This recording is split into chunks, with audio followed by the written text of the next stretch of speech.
E vamos começar então. Boa noite, gente. Sejam bem-vindos. Quem estiver participando aí pela primeira vez.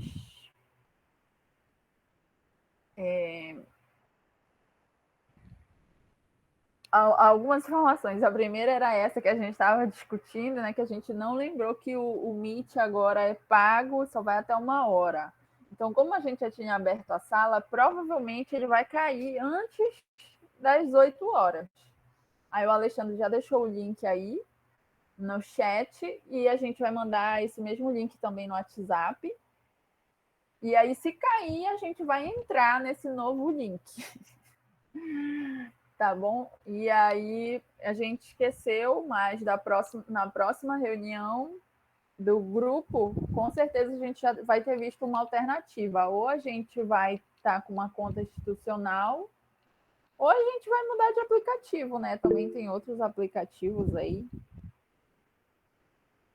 E aí é isso. Na próxima, com certeza, a gente vai ter resolvido essa questão. Mas quem está aqui pela primeira vez, sejam bem-vindos. Vamos mandar no WhatsApp e vamos mandar aqui no chat quando cair. Essa é a nossa última reunião, né? Geralmente as nossas reuniões são dia de sábado, às 4 horas, mas a gente fez hoje que estava melhor para a maioria. E o nosso núcleo tem 2 grupos, o grupo de Química e Biologia e o grupo de Física, que funciona. O grupo de Física funciona dia de quinta-feira, quinzenal também. E todas as nossas reuniões que nós tivemos das origens estão no canal do YouTube. Lives, está tudo lá. Então, a gente vai fechar a questão. A gente veio, né, fazendo como se fosse uma ordem aí cronológica. Falamos de cosmologia, depois a gente veio com algumas questões de biologia e hoje a gente vai fechar com o dilúvio, que é uma grande questão, né? Muita gente pergunta sobre essa questão do dilúvio e a gente vai fazer uma discussão aqui. Então, basicamente é isso. Eu vou compartilhar aqui a tela e aí todo mundo já está sabendo dessa questão, né? Cair, a gente vai ter que entrar em outro link. E a gente tem canal no Telegram também para colocar avisos, grupo no WhatsApp.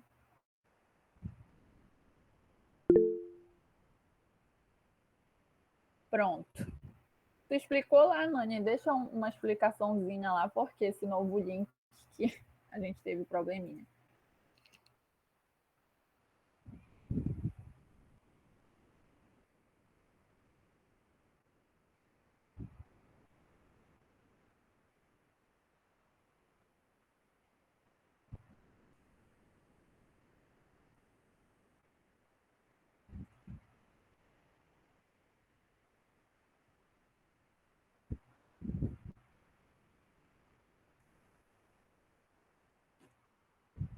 Tá todo mundo vendo aí a minha tela? Sim, eu tô. Então, tranquilo. Gente, hoje a nossa discussão vai ser o dilúvio bíblico. Então, como todo mundo sabe, quem já tem participado do nosso grupo costuma discutir questões científicas e teológicas, né? Como elas se tangenciam, e essa aqui é uma discussão que muita gente pergunta. Então, o que basicamente a gente vai fazer? As visões, por exemplo, de CTJ e de CTA, que é Criacionismo da Terra Jovem e Criacionismo da Terra Antiga, são as visões que a maioria das pessoas já conhece, né? Por exemplo, o Criacionismo da Terra Jovem entende a leitura bíblica como literal, 7 dias, que o dilúvio foi um dilúvio global também, que a leitura é literal, e o CTA tem algumas divergências, né? O dilúvio foi local ou foi global? Essas questões são as questões que são mais conhecidas pela maioria das pessoas. E também, se você ainda não tem muita familiaridade, eu já te incentivo a ir lá no nosso canal, que nas outras reuniões, diretamente ou indiretamente, a gente já discutiu isso. Principalmente nas nossas lives das origens, que a gente tem a live do Terra Jovem e do Terra Antiga, que eles discutem muito bem essas questões dos fósseis, falam um pouco do dilúvio. Nós tivemos também uma reunião sobre fósseis e a Bíblia, que foi com o Rodrigo, está lá também. E nós tivemos uma reunião do livro A Origem, em que a gente passou rapidamente por todos os modelos. Então, se você ainda não está familiarizado, apesar de ser o mais comum, eu te sugiro a dar uma olhada lá. Por quê? O que nós vamos fazer hoje, nós vamos discutir esse livro aí, que seria a visão menos conhecida, né? O Mundo Perdido do Dilúvio, Teologia, Mitologia e o Debate sobre os Dias que Abalaram a Terra, do Tremper Longman e do John Walton. E assim, eu sugiro também, né, porque querendo ou não, vai ser uma reunião que não vai dar para passar por todos os pontos do livro, apesar de ser um livro curto. Então fica também a sugestão para quem tem o interesse de fazer a leitura do livro, né? A gente pode ter um momento depois para discutir. Eu vou passar pelos pontos principais do livro, né?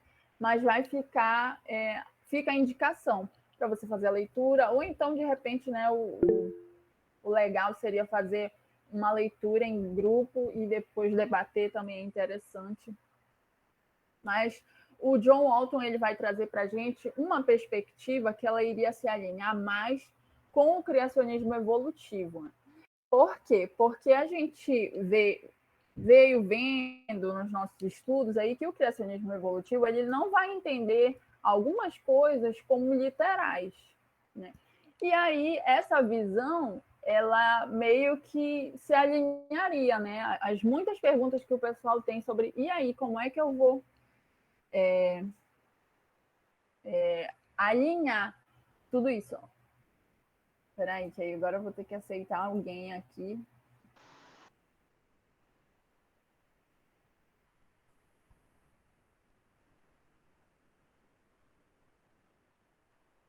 Então é isso.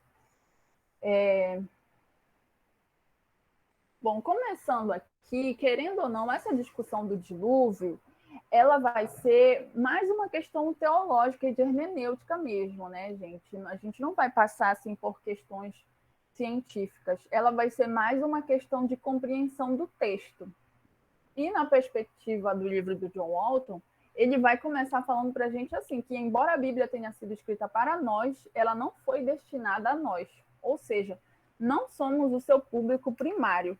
A primeira ideia para você poder entender os argumentos do John Walton é essa visão de que a Bíblia ela tem um contexto, ela tem autores, ela tem um público para o qual ela foi escrita, né? Ela tem contexto histórico, cultural, linguístico, e tudo isso faz parte da interpretação bíblica, né? Então, nós não podemos olhar para a Bíblia com os nossos olhos modernos, né? De uma ciência moderna em que a gente quer evidências verificáveis para tudo, porque esse não era o objetivo dos autores bíblicos, né? Ter essa visão científica moderna que a gente tem, e não só esse não era o objetivo deles, como a Bíblia não quer responder algumas perguntas que nós aqui na pós-modernidade fazemos. Ela não quer e não tinha o objetivo de responder algumas perguntas, né? Então, a primeira coisa que a gente tem que entender é que a Bíblia é um livro divino, inspirado, mas que ela tem contexto histórico e ela tem um público para o qual ela se destinava, né? E os israelitas, o homem, ele é produto do seu tempo, né? Os israelitas flutuavam nas correntezas do rio cultural deles, né? Assim como nós aqui, muitas das respostas que a gente procura na Bíblia, olhando para ela de uma maneira científica, é porque nós somos parte do nosso tempo também, né? Então, nós queremos respostas científicas para questões Ó, vai ficar complicado, porque aí eu vou ter que ficar aceitando. Peraí.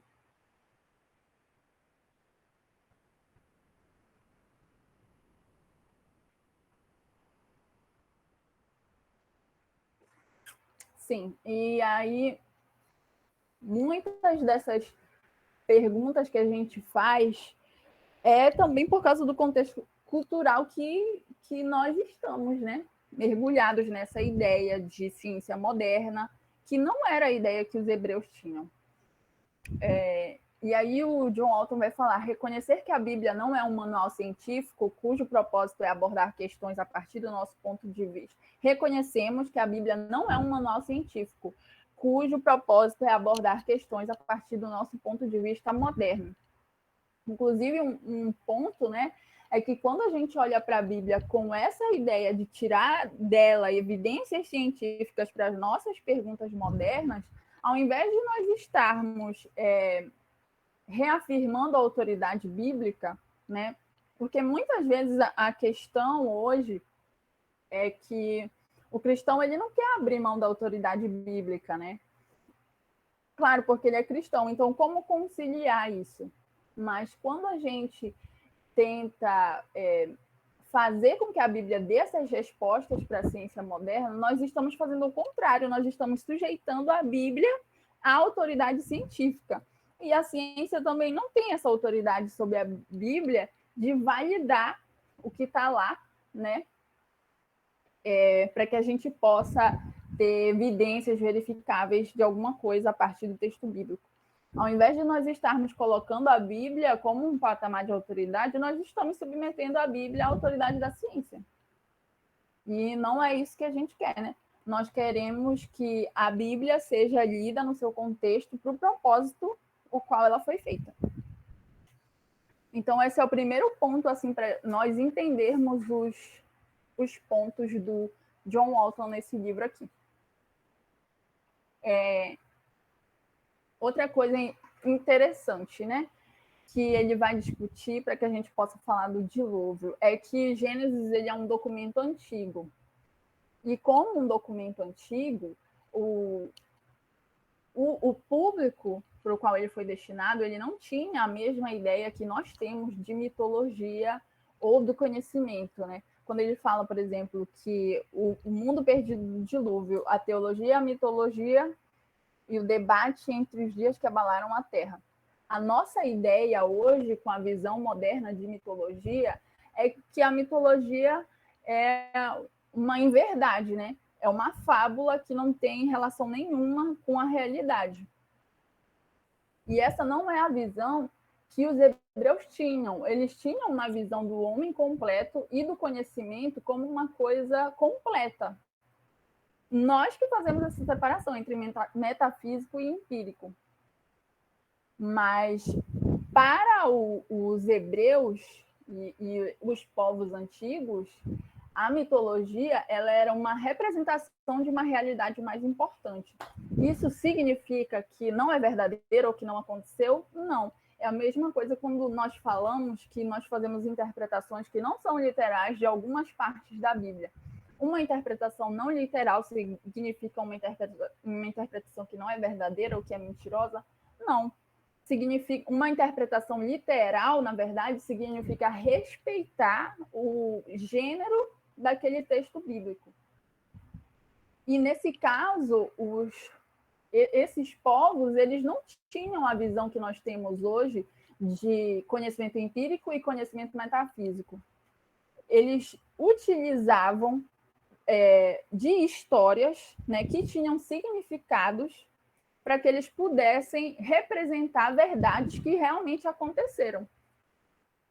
Então, é como se nem essa linha que eu coloquei aí de empírico e metafísico, nem ela faz sentido, porque seria como se fosse uma coisa só, né? É um conhecimento, tanto a metafísica quanto o empirismo, eles fazem parte para descrever a realidade. E aí, é meio que isso aí.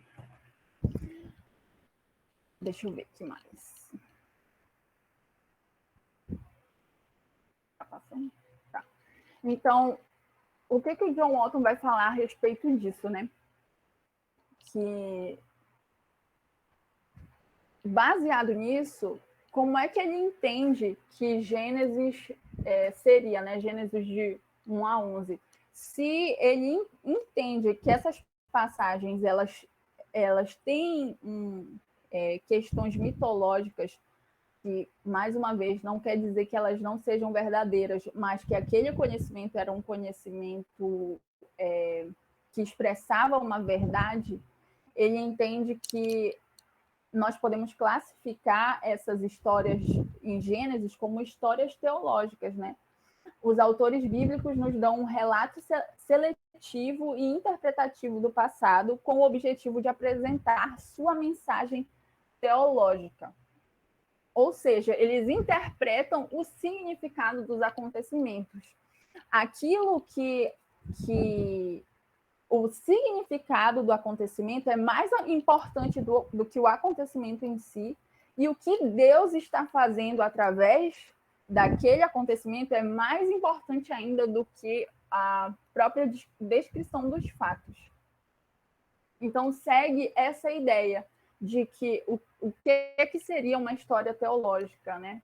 Seria uma ferramenta para expressar uma verdade, uma mensagem teológica, sem ter a necessidade de descrever cientificamente os eventos. Mas seria o que importa é a interpretação daqueles acontecimentos e o que Deus está fazendo através daquilo. Então, as histórias teológicas, elas vão incluir linguagem figurativa, recursos retóricos e literários, como metáfora e hipérbole, quando o autor tem essa intenção, né? Quando intencionado pelo autor. Aí, gente, qualquer coisa a gente pode ir batendo um papo, entendeu? Vocês podem comentar aí, a gente vai conversando, não precisa esperar até o final, não. Tá.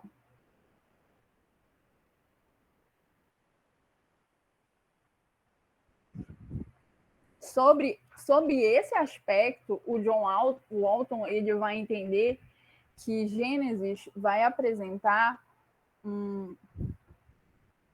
baseado, né, nessa premissa de que o dilúvio bíblico é uma história teológica, ou seja, um acontecimento que a gente pode extrair dele um significado, ele entende que os autores do texto bíblico vão utilizar hipérbole para representar o dilúvio.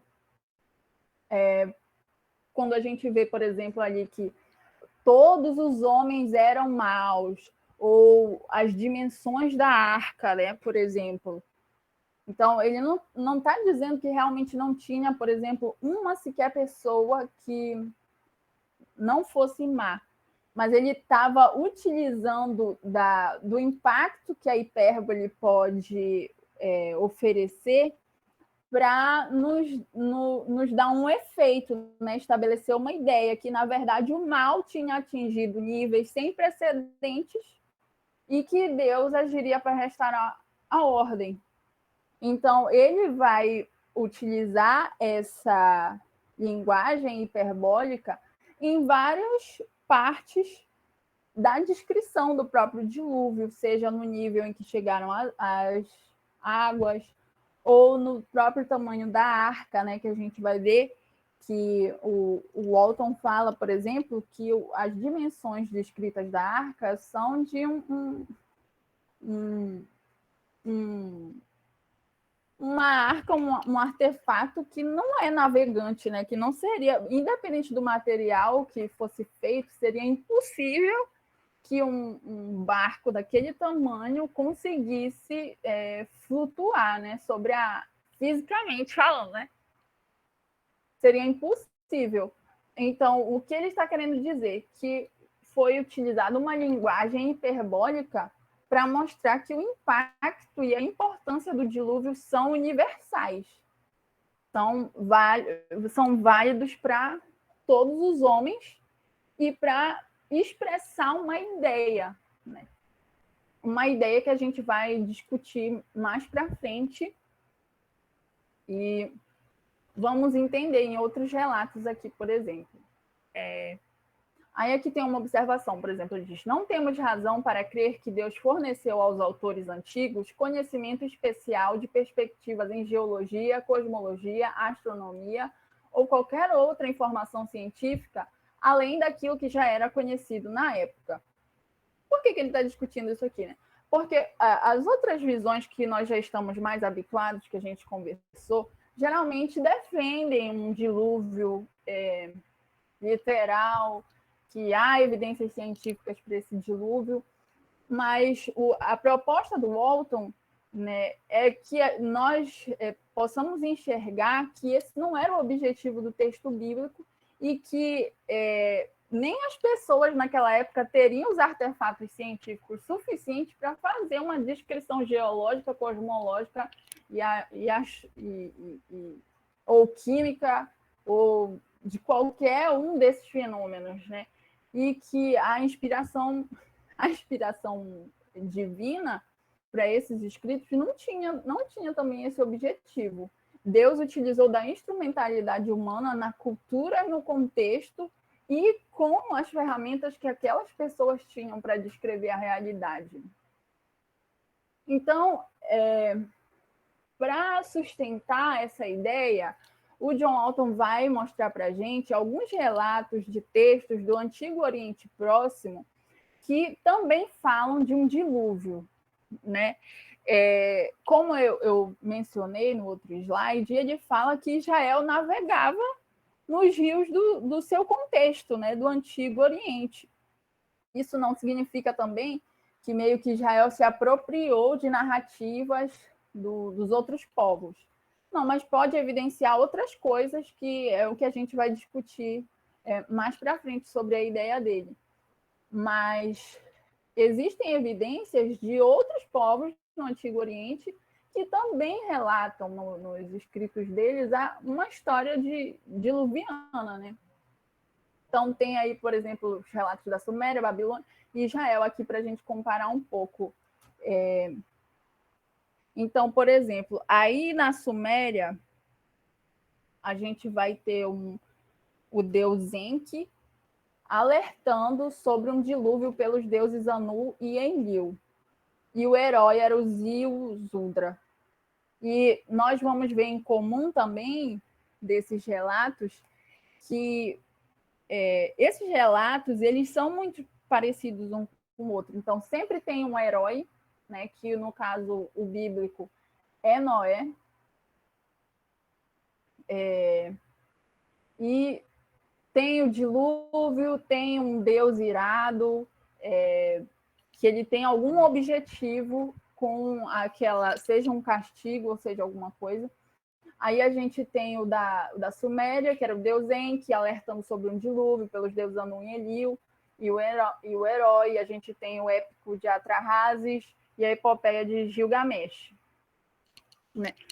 Nesse de Atrahasis, então, seria assim, a população cresceu demais, né? E o excesso de barulho da população incomodou lá o deus Enlil, e quem faria um papel equivalente ao que Noé fez, por exemplo, seria o Atrahasis. E na epopeia de Gilgamesh já seria o Utnapishtim, né? O povo que era os deuses, porque Gilgamesh lá era um rei meio que vaidoso, jovem, estava causando tumulto. E aí tem toda uma confusão lá, ele entra em guerra com outro cara, até que depois vem o dilúvio, e a gente tem o relato de Noé, né? Apesar desses relatos eles terem muitas semelhanças, eles também têm muitas diferenças, que é o que faz o texto bíblico ser relevante, né? Por exemplo, algumas diferenças que eles vão ter: a abrangência e duração do dilúvio, o tamanho e formato da arca, número e identidade das pessoas que entraram no barco, o nome dos heróis, a ordem dos pássaros na diminuição das águas. Então, eles vão ter muitas semelhanças, mas também vão ter muitas diferenças. E uma das principais diferenças é também o propósito e o objetivo final da descrição desse dilúvio, né? Por exemplo, na Mesopotâmia, os sinais servem como recordação do passado, enquanto em Gênesis está relacionado com uma aliança arco-íris e diz respeito ao modo como Deus trabalhará no futuro. Nós vamos ver em muitos desses relatos do Antigo Oriente Próximo aquela chamada grande simbiose, né? O que vai fazer a diferença entre os textos desses povos e o dos hebreus? É justamente a ideia de que esses fatos eles não eram para satisfazer a vaidade de um Deus que andava em simbiose com os seres humanos, né? Então, o que era essa simbiose? A gente observa nesses textos que tem uma relação mútua entre o Deus e o povo, né? Então, aqueles deuses criavam os povos porque eles tinham alguma necessidade e aqueles povos viviam para servir aqueles deuses e tinha meio que essa dependência mútua. E esses povos faziam sacrifícios para alimentar as vaidades desses deuses, né? Então, o que a gente vai entender com a diferença do que é relatado no dilúvio com Noé? A gente pode entender, houve um evento realmente que catastrófico que gerou esses registros, mas a interpretação que foi dada aos hebreus foi uma interpretação inspirada de a total diferença é o caráter desse Deus, né? O que marca a diferença desses relatos é a aliança. Então, a gente vai ver a aliança, né? E o caráter de Deus, que é um Deus relatado desde o capítulo 1 de Gênesis, por exemplo, como um Deus completamente diferente, né?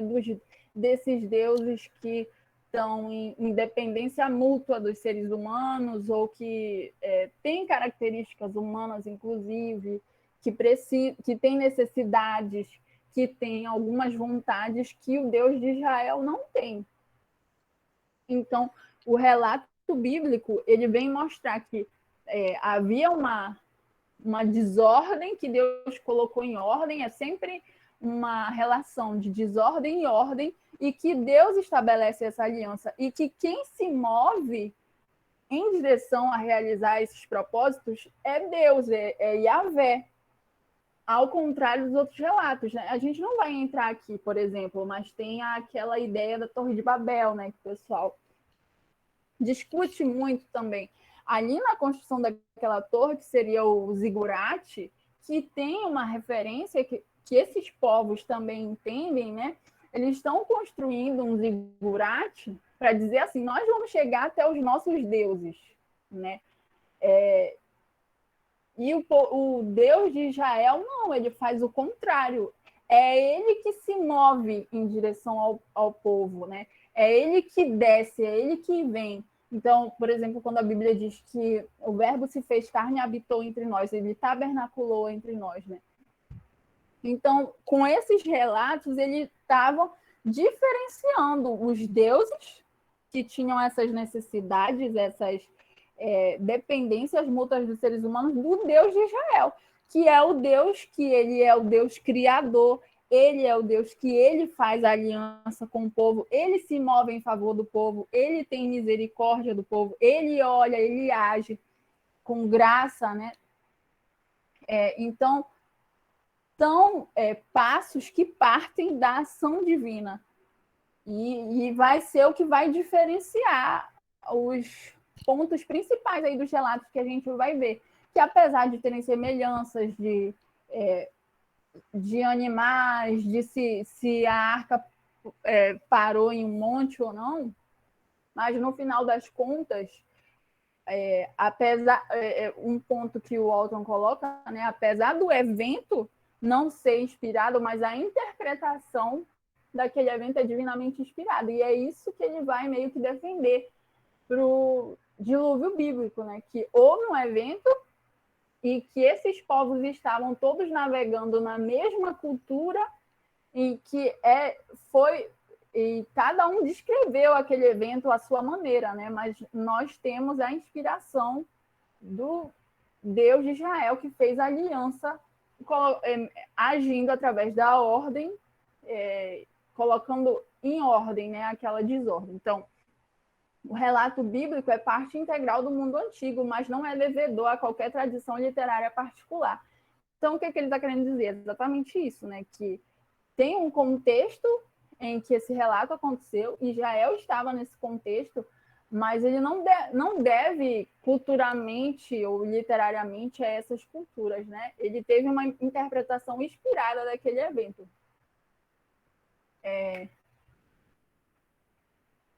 Deixa eu ver aqui.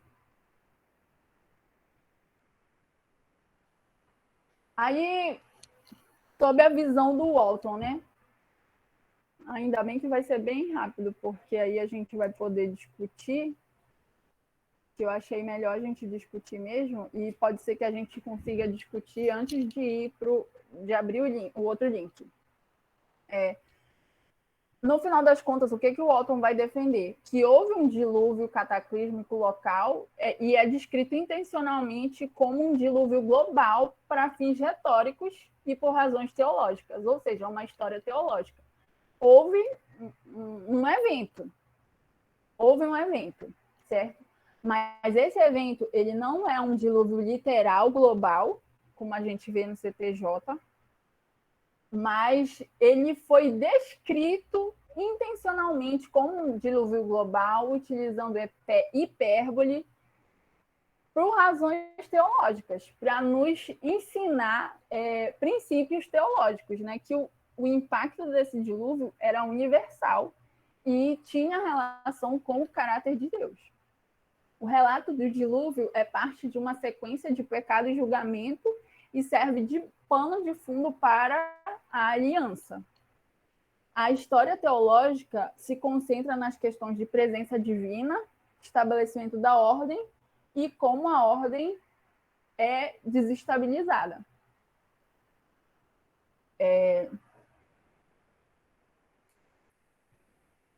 Então, são esses pontos aí que eu coloquei para discussão, né?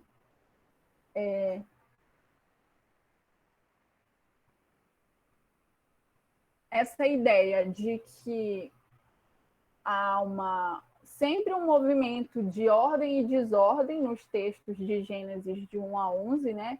E que Deus, essa ordem ela é perturbada e Deus ele restaura a ordem fazendo um movimento em direção ao ser humano, né? E não o contrário, e não aquela dependência mútua que a gente vê nos deuses do Antigo Oriente.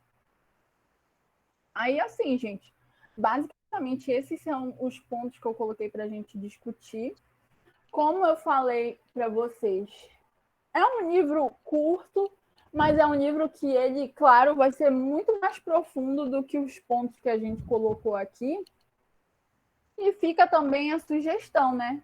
Para fazer uma leitura para complementar o que a gente vai conversando, né?